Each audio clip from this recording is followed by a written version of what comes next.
Years ago, before these two things were found often together, climate on the one side, its scientific and sort of observable elements, and then people's response to it on the other side, they were kept somewhat separate for quite a long time.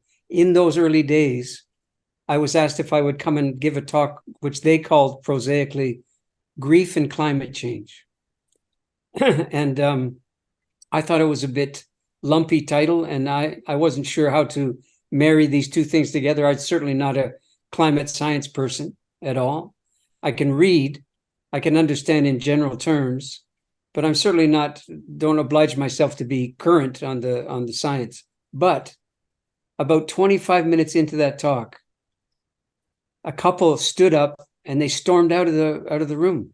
And on their way out, one yelled to the other, "I thought this was supposed to be about climate change." Slam goes the door and out they go.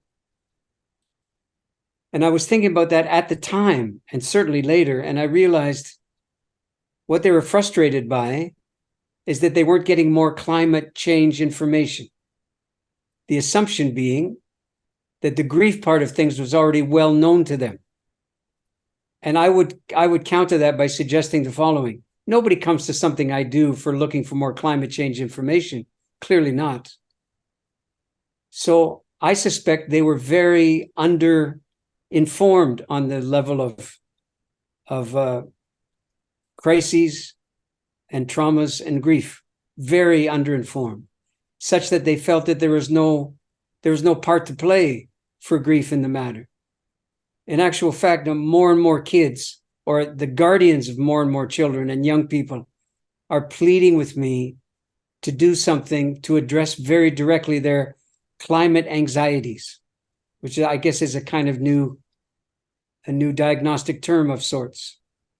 And it's certainly palpable, and not just amongst young people, but they're more acutely obliged to live a full duration of this anxiety compared to somebody of my age, of course. So it seems that anybody my age has an obligation of appearing in something that's nominally about about climate, to make sure that the sense of impotence, the sense of a kind of strangled rage that I think is pervasive and just growing by leaps and bounds, growing now, needs to be given, front of the house status.